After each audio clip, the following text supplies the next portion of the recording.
Ladies and gentlemen, this is the main event. Fight fans worldwide, you've tuned into the #1 Undisputed Boxing Podcast today. This is the Boxing Breakdown.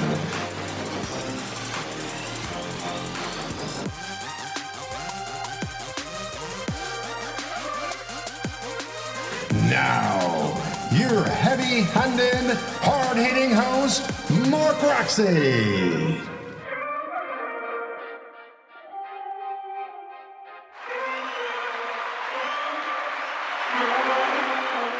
What's up, what's up, what's up? Welcome to another edition of the Boxing Breakdown, and I am your host, Mark Roxey. What's up, everybody?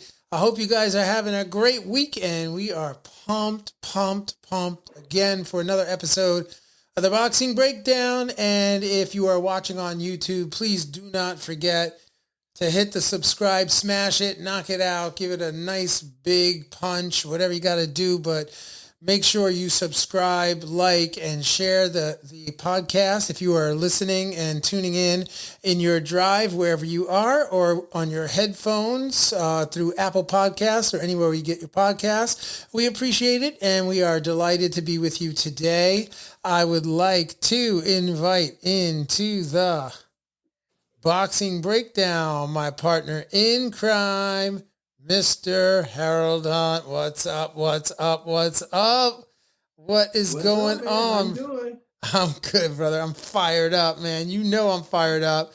You're fired up because it's going to be an outstanding episode of the Boxing Breakdown. We have some news, man. We have so much stuff to talk about. You guys know what time it is. It is fight week. And, really, there's been so much going on in the last 2 weeks, right? But tonight's episode is going to feature a little commentary on Jose Zepeda and Josue Vargas's recent fight. We're going to break down Jaron Boots Ennis versus Thomas Delorme, but really talking about the future of Boots Ennis and where we go from here. These boots are made for walking. The thing is it's not going to be walking back. It's going to be walking right up to the straps, probably all the straps, my friends. You might be looking at history being made and the future star of the boxing world. And then finally, we're going to talk about the current superstar of the boxing world right now, meaning today. And that is Saul Canelo Alvarez versus Caleb Sweet Hands Plant. That is going to be a barn burner. But, Harold, I just want to say, before we get started, I want to say that October delivered, bro. Would you agree? Yes, this final quarter of boxing has been just spectacular, man. Yeah. So much is going on. And we've had so many great fights, and the controversies that have come about because of these fights. Oh, just a lot of stuff, man. Yeah. I just can't wait to get started, man. Yeah, just for the listeners, remember, we've been through the Tyson Fury, Deontay Wilder fight. We had Tyson Fury coming out as the victor for the heavyweight championships of the world, and it was quite a impressive card and quite an impressive fight.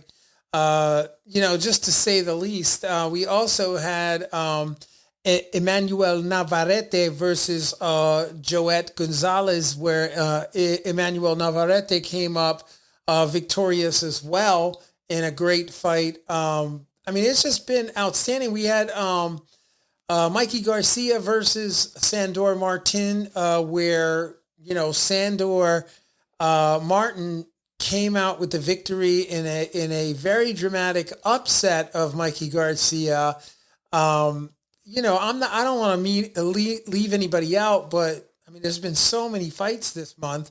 We also had Shakur Stevenson versus Jamal Herring, and Shakur Stevenson won and came out with the victory against Jamal Herring, I think with the 12, I believe it was, I remember, I watched the fight. It was a 12th round stoppage or 11th round stoppage, I believe.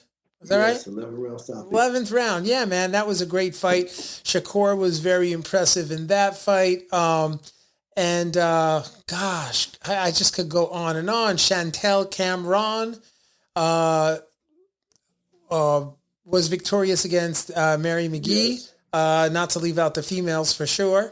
And then we had the Jose Zabata versus Josua Vargas. Really dramatic first round KO. We had Jamal James versus Radazaba. How do you say his last name? Butayev, and Yes, Butayev. You're doing great with it. I do okay there because Butayev came out with the victory, and then of course, dramatic, dominating performance, first round dominating performance from Jerron Boots Ennis versus Thomas Delorme. So without further ado, man, let's get into this Jose Zapata, Josua Vargas. I know you got some stuff on your mind, bro. So let's get into that. So we're going to start with the Vargas fight, right? Hey, that fight was something else. What made that fight to me, Mark, was the contrast. Now, we know the winner of that fight, which was, Mark, who was the winner? Oh, do I know who the winner was? Yes, the winner was Zavada. Yeah, now, Zavada had the fight of the year last 6 months ago. Yeah, where he knocked out his opponent in the mid round. It was a spectacular fight. They both went down back and forth. Beautiful fight of the year. Yo, so, he is the real deal. He's phenomenal. That actually happened at the MGM Grand in Las Vegas during the bubble when we were still in the bubble. I think that might have been the last fight in the bubble before they ended. And we were out in the bubble. I was out there with Jonathan Rodriguez. Jonathan Rodriguez. And when we were out there, I remember seeing the billboard and like the whole thing for this fight and thinking, yo, who's this Zavala guy? But man, he fought Ivan Baranchek. And that was in October of last year. And it was a fifth round dominating KO. But I will say Baranchek did a great showing because they were going back and forth against one another, man. It was fabulous. And it was, in fact, as you mentioned so eloquently, it was the fight of the year, man. And it delivered. Yeah. So our fans, look at that backdrop. If you remember that fight, because you remember the excitement that Zapata showed by knocking the gentleman out. So fast forward to the fight the other night. He was fighting a younger man who had power and prestige, and the odds were against Zapata. Yeah. Yep. Now, at the press conference, there was a ruckus. And the ruckus was the brother-in-law, the brother of Zapata, did an MMA kick on someone from the opposite corner on the dais at the weigh-in. I don't know. And the stare down caused a whole big ruckus or whatever. So the commission told the brother, who had been in Zapata's corner for 10 years, that he could not be in the corner on that fight. Right. So fast forward to the fight. The brother is sitting down, and he is the head trainer, but he's sitting down away. Right. Zapata is somewhat perturbed because the commission did that, although his brother did do what he did, which was deserving for him to be suspended from the ring that night. So he simply knocked his opponent out. Now, he said it was a simple maneuver. And Mark, I'm sure you saw the fight. I just want to give my quick estimation. He paused with the jab, gave a straight jab, and the right hand came straight behind it, a classic 1-2. Yeah. He caught the jab, threw a jab, dropped it right in. What you got, Mark? I know you saw exactly what I thought I saw. Well, what we all saw. Yeah. You can break it down technically for us. Please. Yeah, man. I mean, so, first of all, a couple of important pieces about this fight, right? They were both southpaws, and it was a 10-round contest, and, they both came in great shape. No doubt they were in great shape. And really, there's not much to really talk about except that, Vargas dropped his right hand, and he also, just kind of jumped in the exchange, and he was kind of leaning, toward his left shoulder. So he was dropping over to the left shoulder. And Zapata, just like you said, just blinded him with a jab and came right behind the jab with the straight left hand. And the left hand just landed on the button. And it was, that was the beginning of the end. Really, he was able to get back up. The ref gave him a little bit of extra time, I think, a little tiny bit of extra time. He got back up, and really, Jose Zabeta was all in his space. He finished like a pro. The thing is what concerns me about Zabeta, if you're gonna be in that weight class and you're coming to fight this guy, you better be you're in for quite a fight, and he's been calling out the top dogs. He's been looking at some of the top dogs here. And I think he's deserving of a shot. He does go down. He has gone down. He went down in the Baranchik fight. I think he went down twice in the Baranchik fight. So, he's seen wars. And he lost. I think he lost to. Did he lose to Ramirez? I think he might have lost to Ramirez. Yes, he's lost 2 fights. Yeah, so one of Ramirez, and one fight he was disqualified. No, his shoulder went out. He hurt his shoulder, and so he had to lose on TKO because he hurt his shoulder. Yeah, and the other one he lost on decision. Right. So he's only lost 2 fights. Okay. So I just want to also say shout out and big ups to Brad Goodman, because Brad Goodman was a matchmaker again for this fight. And you remember when we did the Baranchik and Zapata, we broke that fight down. We had a wonderful podcast. That was like a year ago. And I remember that was the last time I actually shouted out, Brad Goodman, matchmaker for Top Rank. But he does it again, man. This is just another one of those, 2 lions, facing off with one another. And, the guy with the sharper skills got the best of the other one. That's the way it was. And yeah, I mean, it's unfortunate, really, really unfortunate for Josua Vargas. I know he was very, very upset about the loss. But, that's the thing with boxing, you come to boxing and you put your heart into everything, you put your heart into all your entire career. And, he was 19-0, right? So Josua Vargas was 19-0. He was 19-1. He was 19-1. Was he 19-1 coming into this fight? Yes. Okay, good. Yeah. Thank you for that, Harold. 19-2. Yeah. So now he's, So, I mean, at the end of the day, he doesn't have a lot of KOs. So coming into the fight, he didn't have a lot of KOs good pick for Zabeta. So, Zabeta, if that's how I say his name right. I just want to always get that name right, bro. I love these guys. They got to get their names right. So, but yeah, so it was a great fight, Harold, and I don't know what else to say except, Zabeta had a better 1-2. He came in with that nice stiff jab, and the left hand came down like a blaze of glory, bro. Yeah, the left hand, I had it backwards. But the way he fell, when you fall face first, as you know, Mark, that's basically curtains, because if you don't have any control and you can't fall on your side or you can't protect yourself and you just fall face first, you're pretty much done. Yeah. So when he got back up, it was just going to happen that he was going to be stopped. But Yeah.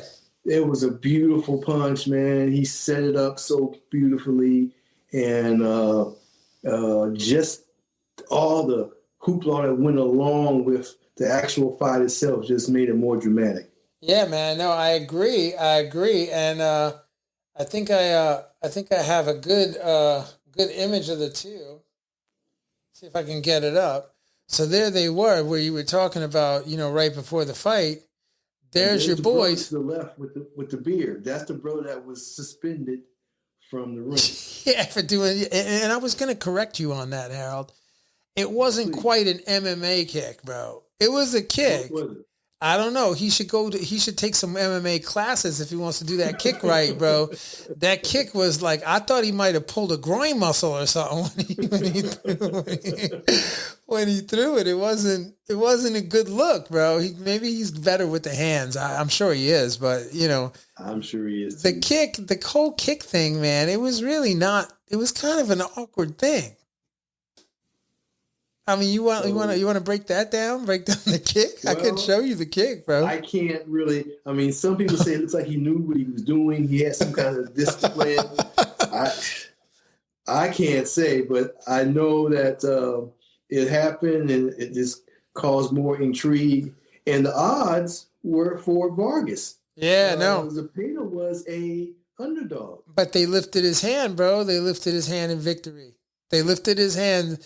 Jose Zepeda, right? So now that's the silver belt there. So he has an opportunity to fight someone for the regular belt as we go forward. Yeah. So it was just nice to see the odds upset. And that's what's great for boxing. When you can never know who's going to win, who's going to lose, and it just has this huge upset that you don't expect. That's what boxing is so spectacular to lots of us. Yo, so Harold, on that note, okay, I want to ask you a question. All right, let's break down the Jaron Boots Ennis versus Thomas Delorme fight. I saw so much in that short amount of time that he was in the ring with his opponent. Yeah. I saw so many disciplines put in place within, a minute or so? Yeah.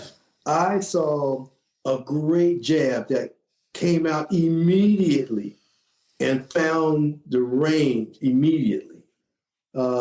His opponent started trying to go to the body. He was hit to the body maybe twice, and he closed that body shot off from him. This is all within the 1 minute. Right. Then he continued to keep that jab going. It was clean. He was measuring him. I mean, he just showed a lot of savvy. Right. And once he closed off that body shot that he was receiving, he went ahead and did what he needed to do and caught him clean. Now, the controversy is, Mark, as you know, they said it was possibly behind the ear. I've looked at it several times. I've seen different shots of it. When you're turning your head, there is nothing you can do about it because the punch was legally placed. It's just that he turned his head and he received the punch where he received it. Right. I think it was legal. What do you think, Mark? No, it was totally legal. I mean, it was right on the corner. It was right just behind the ear, right? It was just in the where it affects your balance and equilibrium because that left side is, it was like a chopping axe hook, bro. It was a chopping axe hook, and it was devastating. It just, but it just shows his accuracy and. He certainly is a marksman. He certainly he came to fight again. He was. I think, Harold, what we're looking at is a guy who really is the future of boxing. And I'm not even going to be specific about the 147-pound division, about the welterweight division. I mean, I think he has the body type to move around a little too as he matriculates through the sport. But, I just think that we're looking at a real, prospect future. Not even a prospect. I mean, this is like the future of boxing. I mean, we're going to be here. He's here. He's definitely here, and we're going to be talking about him for a long time. The best is by far yet to come for Boots Ennis. And if you guys are listening in and you don't know who Jerron Boots Ennis is, I don't really know. Only thing I can tell you is look him up and, take a look at some of his previous fights. But when he fights, man, you better tune in because he's definitely what I like about him is that, number one, he switches. So he can fight on both sides.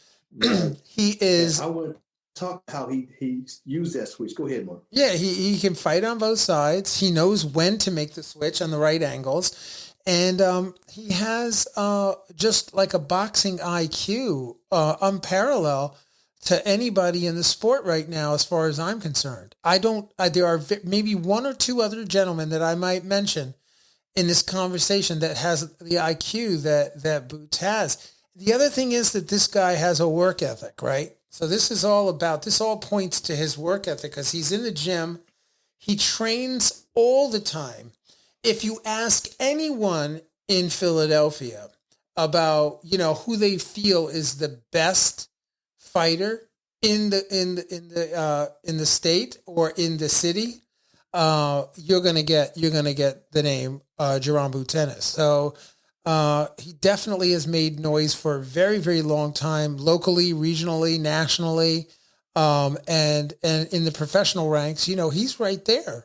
He's ready for the big guys. He's been calling out some of the big guys, and he's ready. I mean, he said he'd take any of them.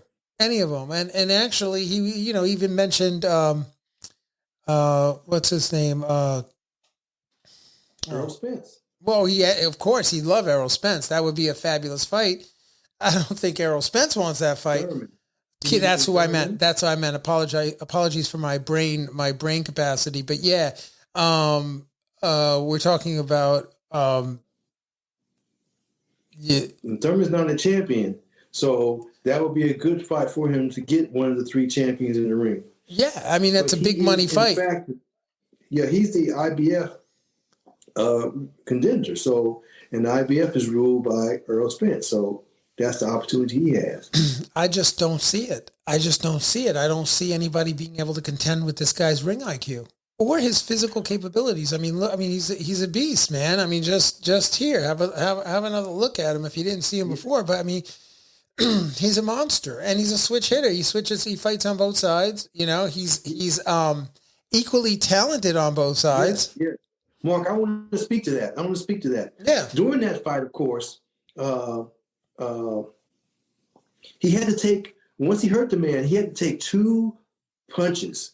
And you saying they were clean punches directly to his face. Yeah. And he ate those punches like chocolate cake. It didn't deter him or anything. It didn't ripple to him. He continued to come forward. Now, he knew they were a mistake for him to be hit twice like that. Oh, yeah, he did.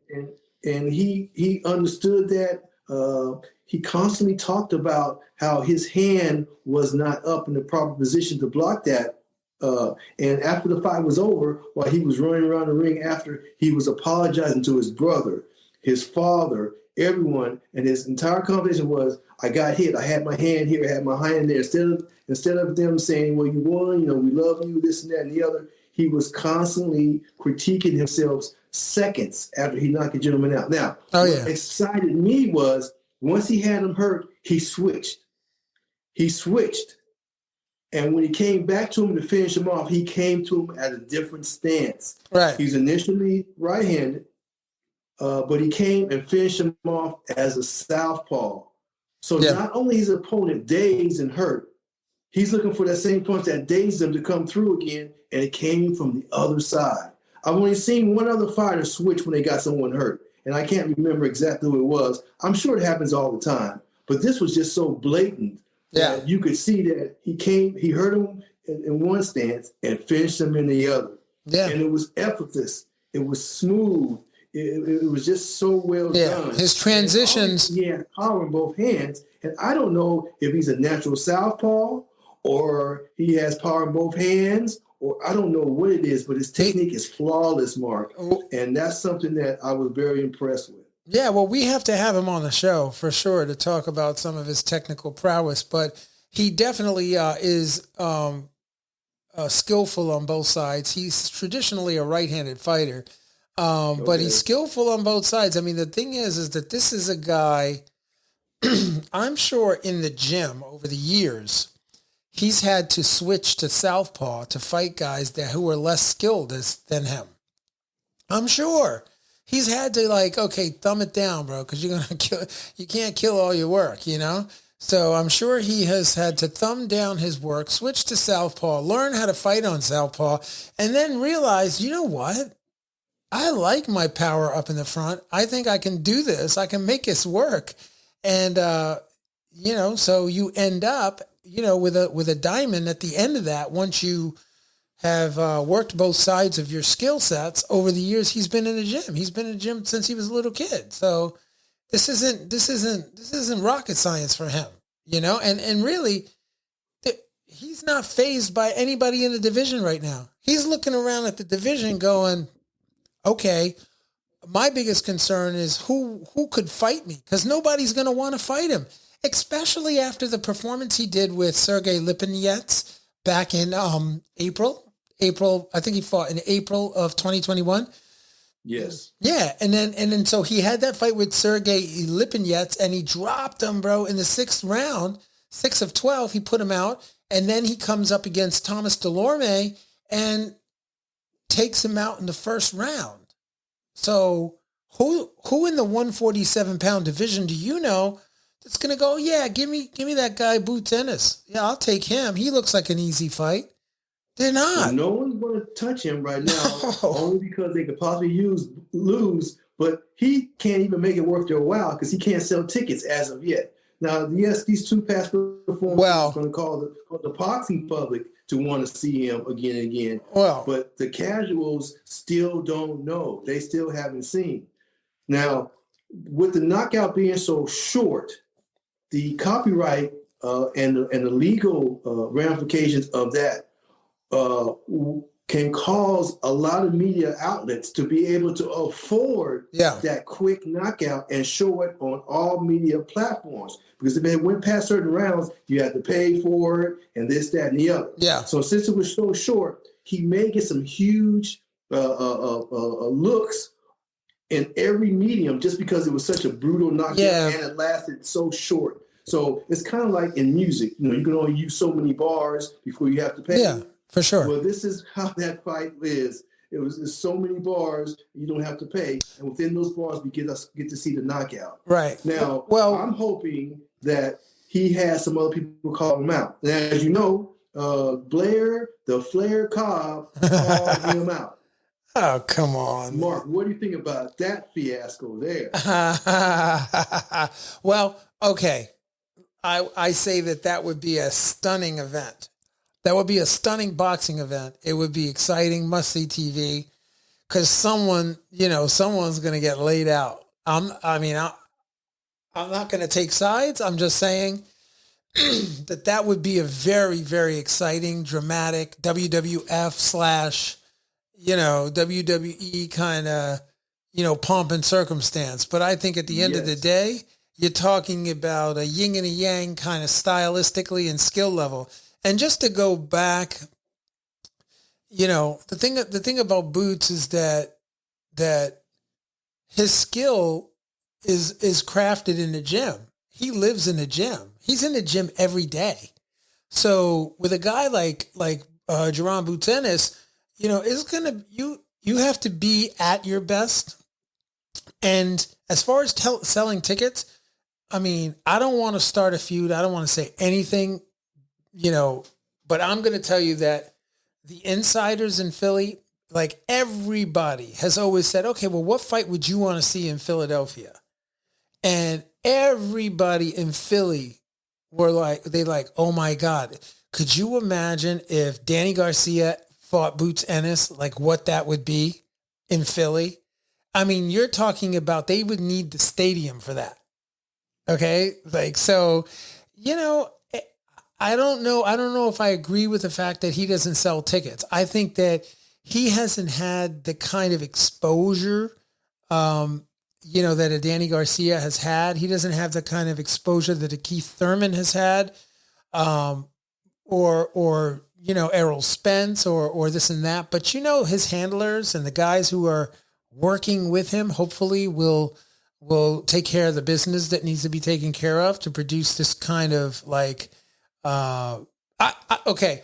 I think that if Boots continues the way that he's going, this might be someone that you could see down the line in the Hall of Fame. I'm just saying, you know, I mean, I'm pretty good spotting talent, and I think he's not just a fly by night, you know, couple fight guy. I think he's the real deal, bro. And I hope I'm right. That's lofty. That really is. Yeah. And, you know, he has the opportunity to do that. At the present time, he's not signed with a major promoter. Well, either, that's a thing. Vehicle to get him in the public eye. Yep. And that's something he has to navigate forward too, because that would help with the seating also. I mean, if you have some people in Oregon or Portland or they may not know who Boots is. And we need that opportunity for him to be able to do that. Right. I would like for him to have a fight with Keith Thurman. Yeah. I think that would be a great opportunity for him to force his way into the public consciousness to give him one of these title fights. Yeah. How do you think that would end up? That would be great for him. I mean, how do you think that would end up? Well, first I want to go back.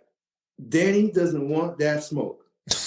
He cannot tarnish his image in Philly by taking a loss to a younger man. Yeah. He needs to go ahead and do what he needs to do where he is, continue to fight, and phase himself out, you know, admirably.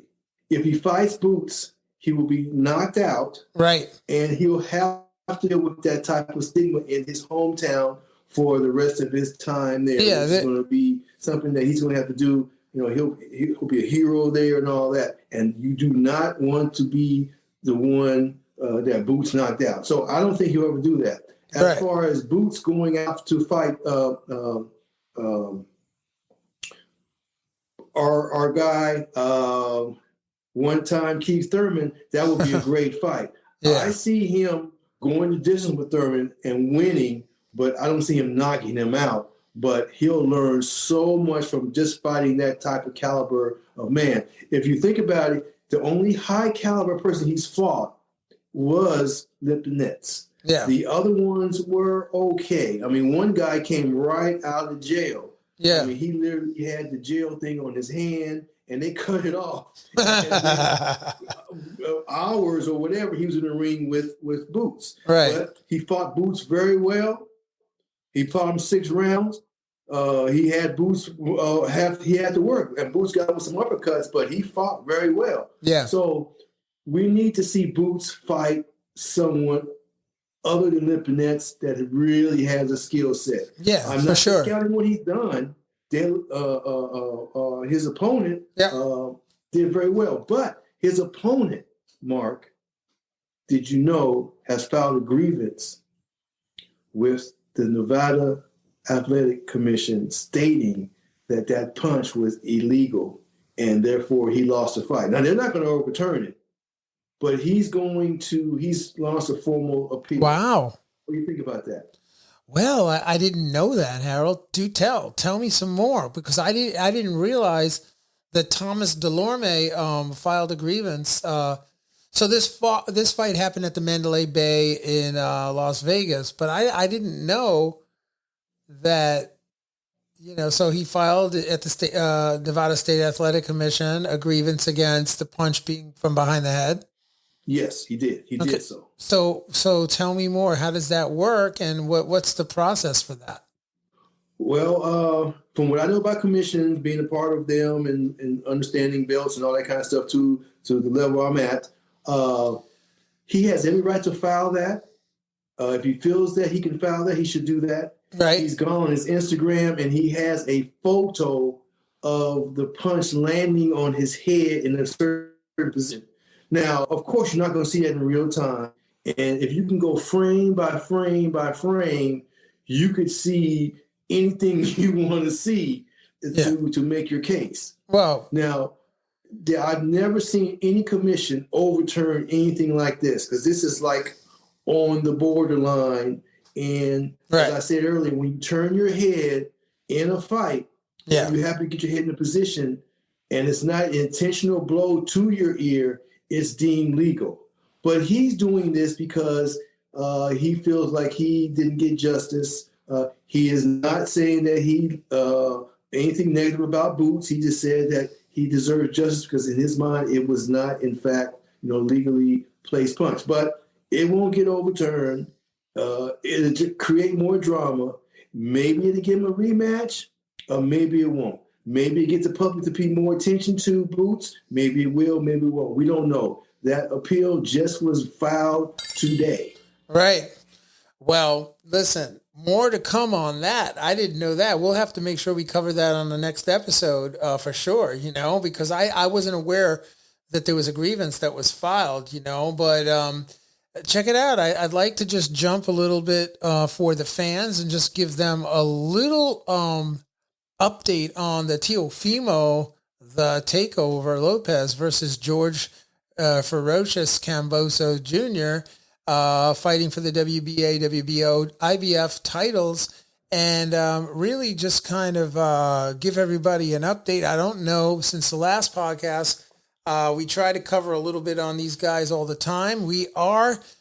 Stay tuned, because we are going to try to get senior and junior on the podcast to talk about this upcoming. This is a fight that's way overdue, man. This was supposed to happen in September.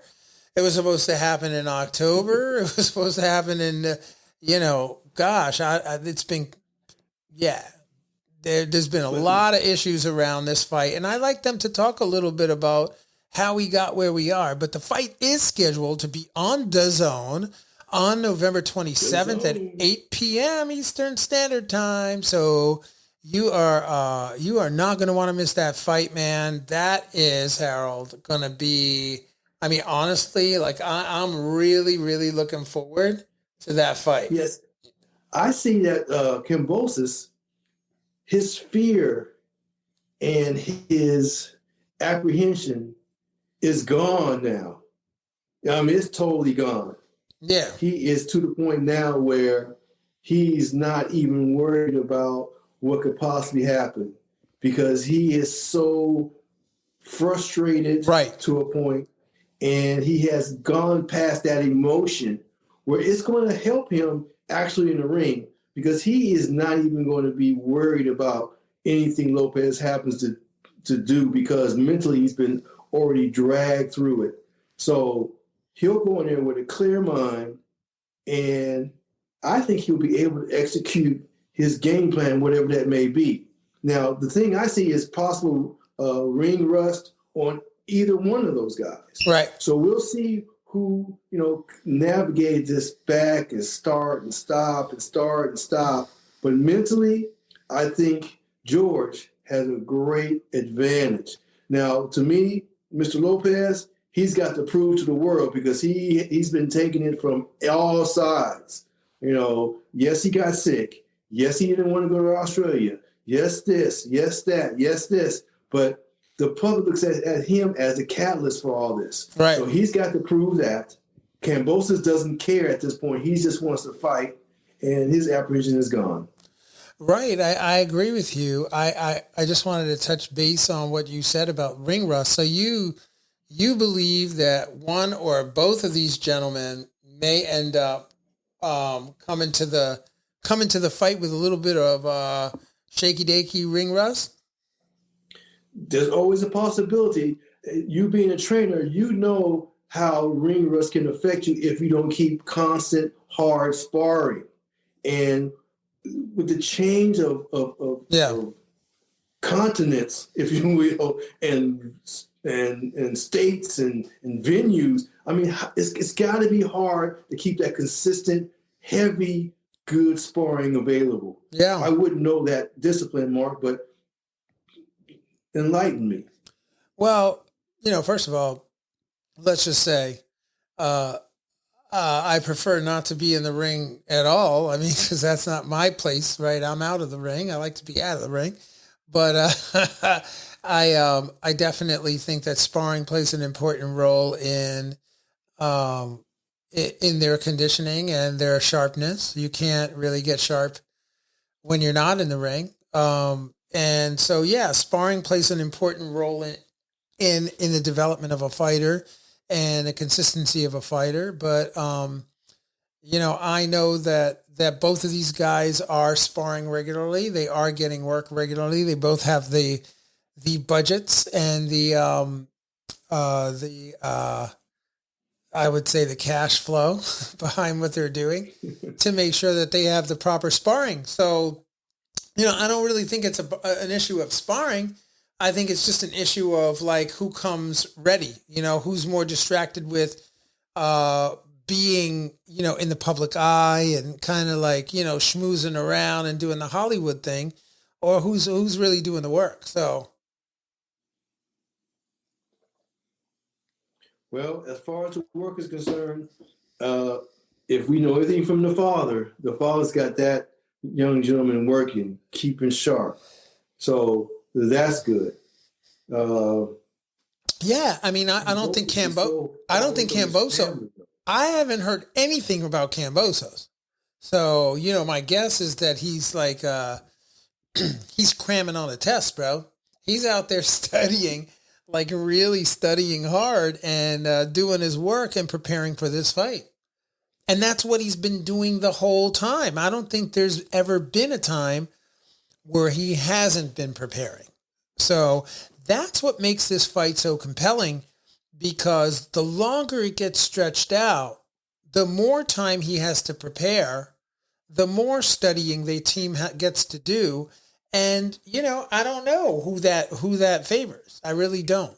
But I will tell you. They can overthink it, Mark. Huh? They can overthink it, look for tendencies that aren't really there because they've already analyzed and picked out everything.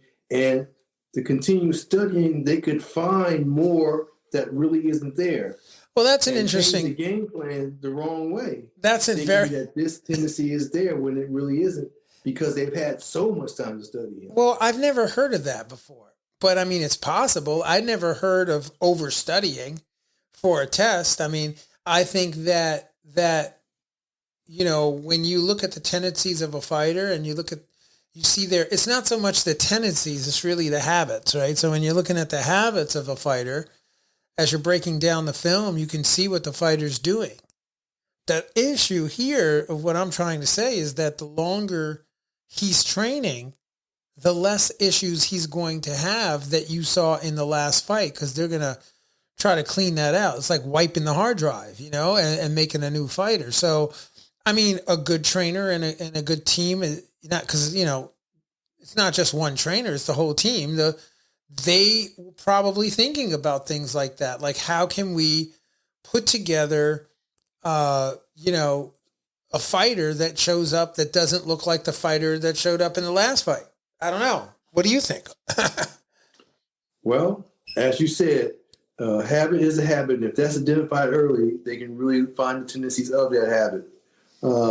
I just think that there's a possibility that they may focus on the wrong habit because, that's the habit that. What habit would you? What habit would you focus on? What habit would you focus on? Well, with him, with Teofimo, him coming straight in, walking you straight down. He just comes in on the line. His head's on the line. He's squared up. I think Lopez definitely needs to change that. I mean, I'm sure he will, but I've seen him just walk straight in and, head on the line, squared up at times when he's attacking. And, I'm sure that's been corrected, but that's what I saw a while back. Okay. And what about Cambosos? What do you see for Cambosos? I haven't seen enough of him to really identify any tendencies or habits or anything he really does. And it's been a while since I've watched him, and nothing really stood out to me other than at the time I feel like he was just a mediocre fighter. So, of course, I've been educated further, but I haven't watched him recently to really answer your question. But I do know what I think about Mr. Lopez. Okay. Yeah. So, I mean, I just, I kind of see that a little bit differently. I see that certainly every fighter has weaknesses and every fighter has things that can be exploited. You just have to be able to look at it and really study what is so and what's available, but that's up to his team. I'm sure they'll figure that out, but I don't see Lopez coming in. I know. I remember when we had Senior on the program the last time. He was like, he dropped the bomb that he has this thing called a pyramid, and you just flipped out about the pyramid. You were like, "Yo, I need to know about the pyramid. Tell me what is this pyramid?"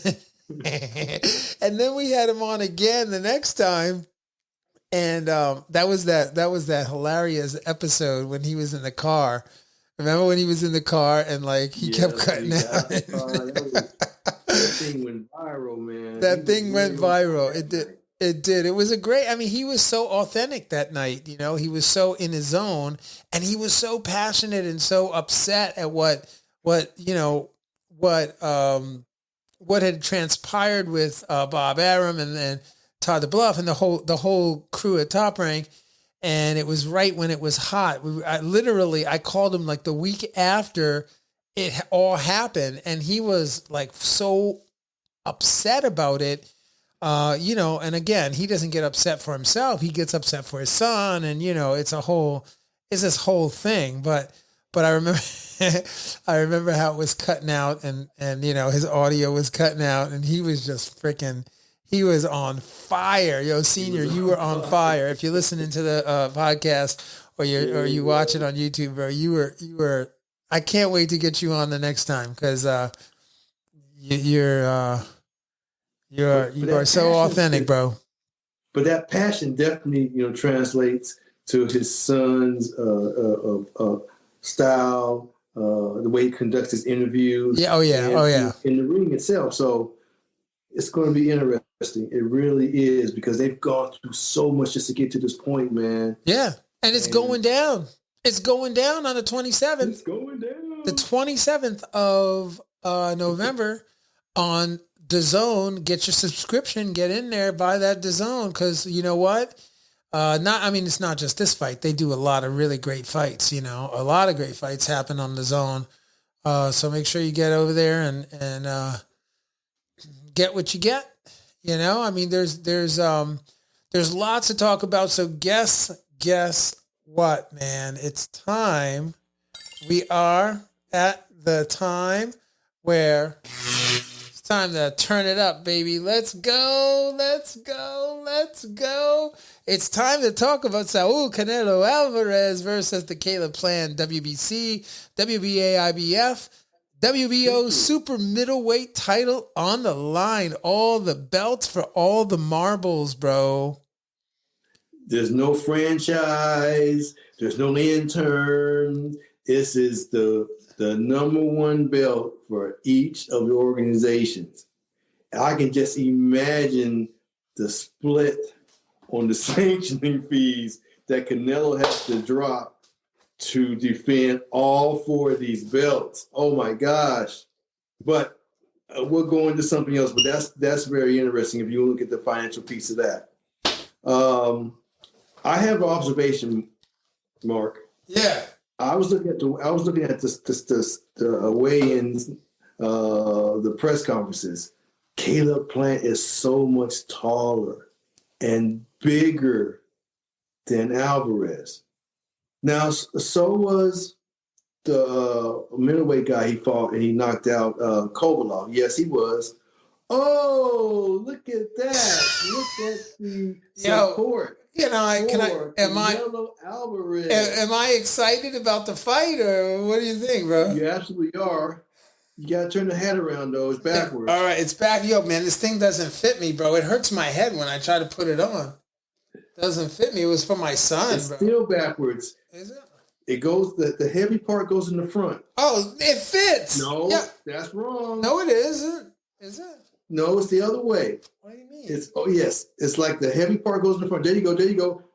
Like No, that? keep turning. Keep turning. Keep turning the other way. Keep turning all the way around. All the way around. Keep going. Keep going. Keep going. Like that. All right. That's how a hat is supposed to be worn. Floyd wore it backwards on purpose to upset the Mexican fans. The correct way to wear that hat is like that, because the rain comes off and it drains off in the back. Right. That is why that hat is thusly. But anyway, I like the way that you are supporting Mr. Alvarez. Well, I'm just Well supporting. done, Mark. Listen, I'm supporting the fight. I think the fight itself is going to be outstanding. And honestly, like, you have to give credit where credit's due. I mean, who knows? Maybe Plant's going to come in with a hat too. I mean, this is a guy who is really the creme de la creme in the sport. He's the biggest attraction in the sport right now. So, you know what? And he does come from Mexico, right? So, hey, yo, what are you gonna say? You know, it's you gotta show him some love, right? Yes, absolutely. Now, I'm looking at Caleb Plant, not acknowledging that culture in his ring walk attire at all. Right. I think it's going to be something he's not going to mock or acknowledge that that culture, and he's going to leave that to Canelo, of course, to come in with all that type of garb and the music and all that. I think Caleb Plant's going to come in a complete different contrast, more of a modern, stylish situation. So I'm looking forward to his work either. But as I said earlier, he's so much taller and bigger. If you look at the pictures, you're like, wow, I didn't know he towered over Canelo in such a fashion. Yeah, well, he's Canelo's coming up, right? He's coming up in his weight, so this is not your everyday fight, man. I mean, what Canelo's trying to do is really make a little history here, right? Yes, this is history. Now, everyone is saying Plant is at least good enough to go 12 rounds. Now, remember how Mikey had to fight Earl Spence, and he had to use his skill just not to get knocked out. So the last, 7 rounds or so, Mikey was like, I got to use the skill that I've learned not to get knocked out so I can go the distance. People are saying that there's a possibility that Plant may have used his skill just not to get knocked out, because once he drops the power on Canelo and it doesn't affect him, then he has to keep Canelo off of him to survive not being knocked out. And that added weight and height may help him not be a knockout victim. Right. Wow. Yeah, man. On the other hand, they're saying Canelo gives away rounds. He'll give away 4 to 5 rounds to figure you out. And at that point, he could possibly lose on points if he gives away 5 rounds. Right. So there's so many contrasts back and forth on this fight.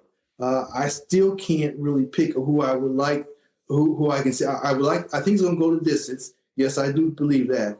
But I don't really know how it's going to go. Now, we know it's hard to get a decision against Canelo. Even with Floyd, someone gave him a draw. He easily lost every round. With Laura, he supposedly, I believe he may have lost. And then with Golovkin, he lost, and they gave him a draw. So you have to really, you have to really beat Canelo so convincingly, so it won't end up in a draw. No. So it's going to be hard for him to get a decision. he has to win 7 rounds so clearly, that it can be seen by anyone. Yeah. For them to give him that decision. Well, that split decision. Well, you got to also understand it's not an easy fight in any way, shape, or form for either one of the fighters, because they're both taking a tremendous risk by making this fight. Risks in different ways, right? I mean, and the thing that should be noted is Canelo Alvarez's record is 56 wins with 1 loss to Floyd Mayweather, 2 draws, and 38 wins coming by way of big KO. Caleb Plant is 21-0 with 12 wins by KO. So he has roughly a 57% KO ratio, and Canelo has a 65% KO ratio with almost, at least double, almost triple the number of fights. So, what you're dealing with is experience here. There's a lot of experience going into this fight. I just don't know how he does it. I don't know how Caleb Plant gets it done. I know that people are talking about it, and I'd like you to talk a little bit about the fact that, what do you think about this stuff? I know that there's been some rumors that there might be some other people that want to have a fight with Canelo Alvarez, and you want to talk a little bit about that? After this Plant fight? Yeah. He has the opportunity to hold on to these belts. The sanction, if he wins this fight, the sanction bodies, all 4 are not going to be in any rush to make him defend it. So he can move up and go ahead and fight move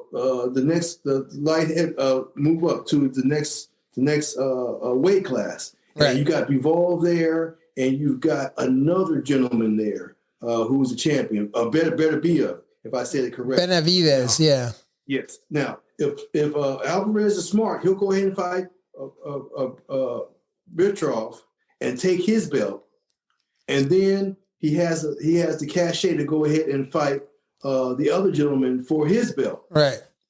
There's a possibility that if he works the way he needs to work, and because of his style, that body punching style, he could simultaneously be the 4-belt champion in the super middleweight division and the next division above him, because all 3 of those guys can be beat. Yeah, exactly. And that is who I think he will go to, because I don't see anybody else around him. Charlo may move up, but that's not really something that needs to be done right now. That won't be done. Benavidez, he wants it, but he can't really sell tickets either, right? Because boxing purists thinks that he has the best chance, but him going up to another weight class as an undisputed champion in the lower weight class, that's going to get the eyes of the world on him. Yeah. Well, listen, what a great opportunity! What a great opportunity for Caleb Plant. I mean, really, when you think about a guy who's got a record of 21-0. Fighting a guy who's 56-1, this is a major monumental opportunity for Caleb Plant to come in and shock the world. And Harold, I'm just going to play devil's advocate here. Things have happened in the boxing world over the years that have been more shocking than would be this fight if Caleb Plant came off with a victory. So it's not out of the realm of possibility for Caleb Plant to be able to garner a victory in this fight.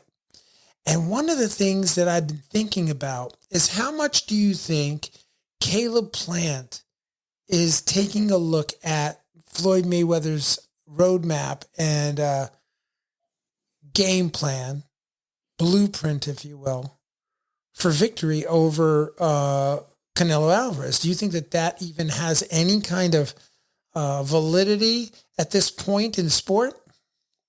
Yes, even that Lara fight gives him a great understanding of how to best Canelo.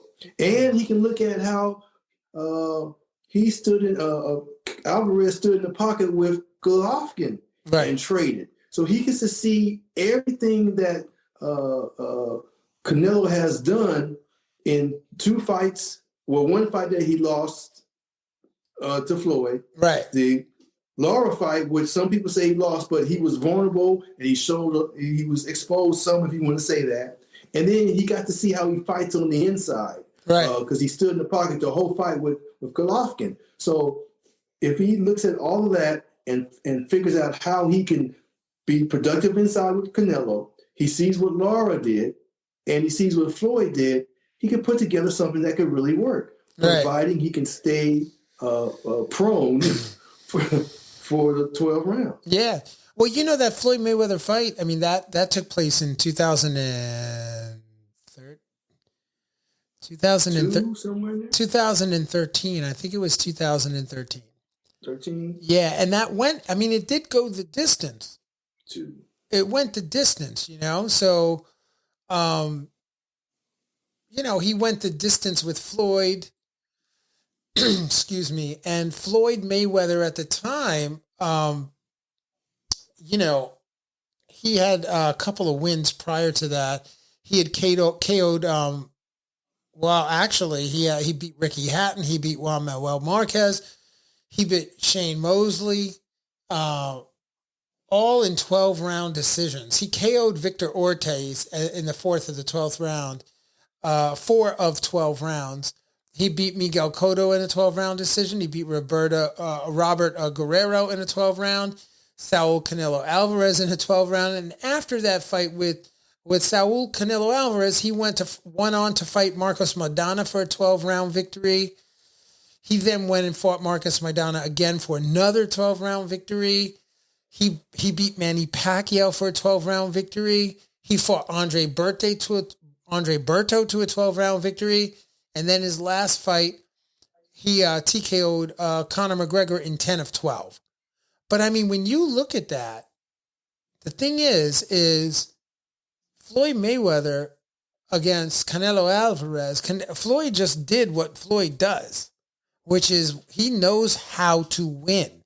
He has the blueprint of how to fight the fight and win. He doesn't have to knock you out. He's not interested in knocking you out. He's interested in winning the fight, winning the exchange, winning the round, you know, and I think that's, you know, I wonder if Canelo, you know, I mean, if Canelo understood that when he fought Mayweather, how Mayweather was able to win that, you know, fight, because, you know, I don't know what I'm trying to say, but the only fight that went the distance, well, actually Canelo went the distance with Danny Jacobs. Yes. He went the distance with Gennady Golovkin. Yes. Twice. Julio Cesar Chavez. He went the distance with Julio Cesar Chavez. Yes. He went the distance with Miguel Cotto. Yes, he did. He went the distance with Arislandi Lara. Which was the fight in question. Yeah, but application was put on him as far as the movement, the footwork. But you see what I'm saying? I think that he kind of understands going the distance, you know, especially after he had that. He fought Sergey Kovalev. He fought him 11 to 12. He KO'd him in the 11th round. He fought Daniel Jacobs, beat Daniel in 12 of 12. He stopped Rocky Fielding 3 of 12, right? He goes on to fight Callum Smith, 12 of 12. And then Yildirim, remember when we covered that? He stopped Yildirim with in 3 of 12. Billy Joe Saunders, y'all remember what happened to Billy Joe Saunders with the orbital bone fracture. He stopped him in the 8th round, 8 of 12. And now he's going for Caleb Plant. And, you know, if you go back and look at Callum Smith, gosh, how tall was he? Even Sergey Kovalev, man. I mean, Sergey Kovalev is a relatively big guy. He's 6'0", right? He's 6 foot tall.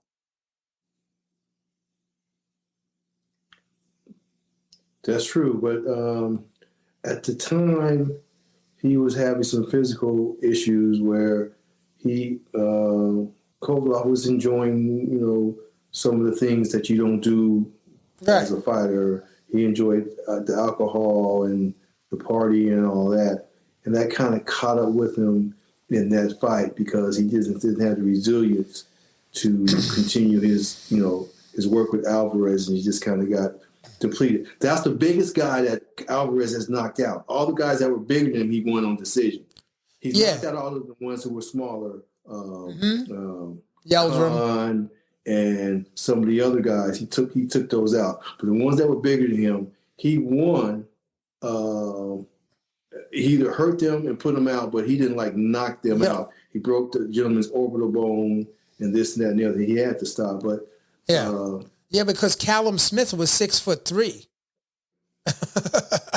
I mean, Alvarez is 5'8", and he goes in and he fights a 168-pound, 6'3" Callum Smith. And he went to that body he went to that body. He's a beautiful work. He's a master of going to the body. I mean, Billy Joe Saunders was really only, I think, 3 inches bigger than him. He fought probably 5'11", somewhere in there. So, the point is like you say, so what's your prediction? I mean, what do you think's going to happen? What do you think's going to happen in the fight with Caleb? Well, as I said a couple weeks ago, I think he'll be stopped between rounds 7 and 9. Okay. I think the towel will be thrown in.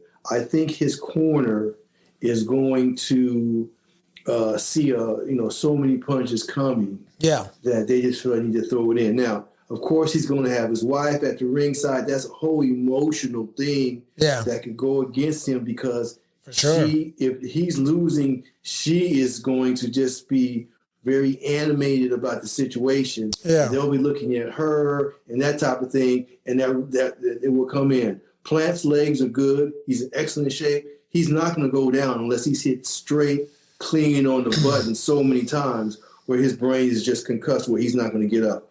But as far as going the distance, that's a great possibility. Now, Alvarez doesn't beat you up.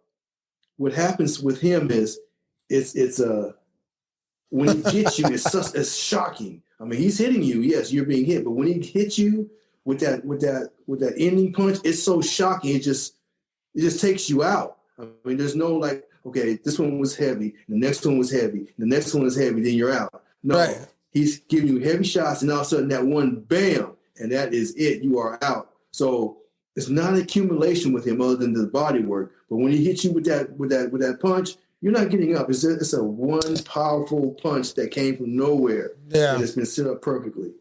So that's what concerns me about the fight, because I'm hoping that Caleb Plant doesn't think that the right game plan is to stand there and trade with this guy, because I don't see that. I don't see that as being a good working plan for Caleb Plant, because he's not going to outfight Canelo Alvarez on the inside.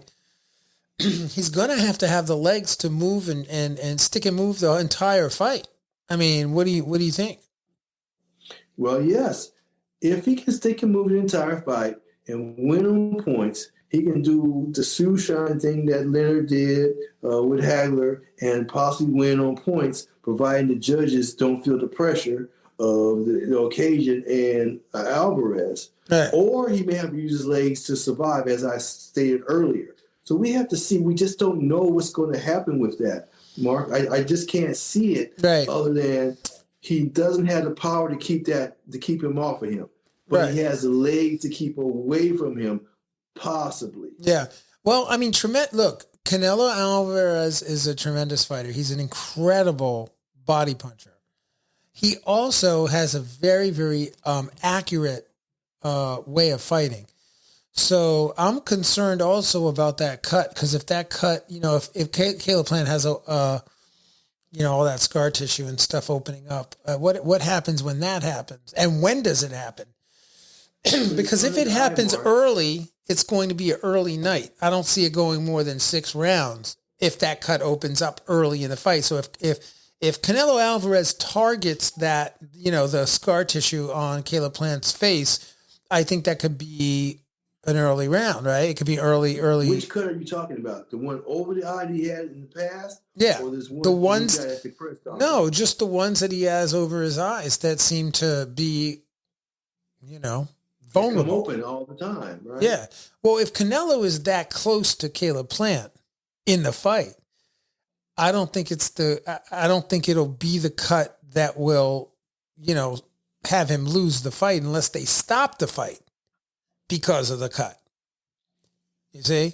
I think that it's going. If he's that close, fighting that close, I'm more concerned about the body attacks and the combination punching up close like that with all that power, because I don't think that Caleb Plant, no disrespect, he has great hand speed, definitely great hand speed, but I'm not sure that he can exchange in the inside like that with the shorter guy.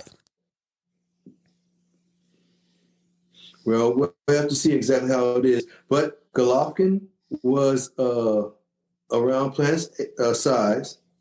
Golovkin stood in there with Canelo. Right. And he held his own. So if there's any kind of indication of how to work on the inside against Canelo, that would be the only successful type of situation you could see. Right. But yeah, I think he has to move, and I think he has to move and try the pot shot. But Canelo would take 1 or 2, man, to deliver what he needs to deliver. Yeah, he got that right. He has no problem with that at all. Man. No, I mean, and, he's going to get that body. He's going to get that body. There's no way. You can't stop him from getting to the body. Yeah. Other than just not being there. And he's really going to have to not be there not to take them body shots. Yeah, man. It's real.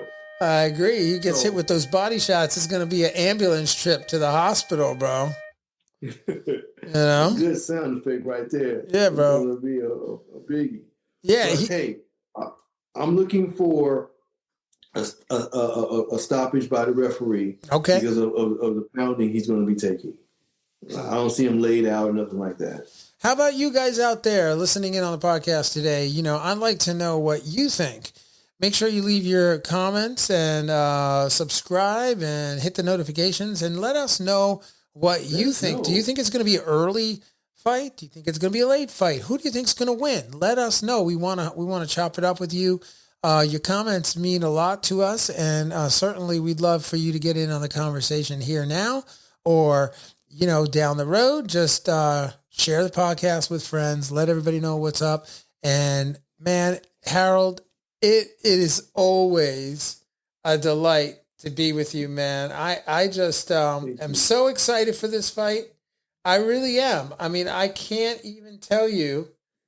This fight is going to take place, right? It's Canelo Alvarez versus Caleb Plant, Saturday, November 6th on Showtime pay-per-view at the MGM Grand Garden Arena. Make sure that you are there. Don't be square. Right? Spend the money. You will not be disappointed. And you are listening to the Boxing Breakdown. On behalf of Harold Hunt and myself, I want to thank you guys for being with us tonight. We really appreciate it. And we hope that we can, spend more time with you in the coming weeks, man. For sure. We have, trying to find my outro music here, bro, but we have, a podcast that we do once a week, right, Harold? And yes, we do. Yeah, and you guys make sure you tune in. If you haven't listened to the past podcasts, please get on there and check out the podcast that we've produced. I think we're on episode 58 or something. I mean, we've been at this thing, right? There's some very, very educational podcasts, and most recently we've been doing a lot of coverages of different fights, and I think it's really fun. It's a great way to archive some of the history of the sport. And yeah, man, be with us, join with us. We can't wait to see you at the fights or here on the Boxing Breakdown. And until next time, peace and love. We are out.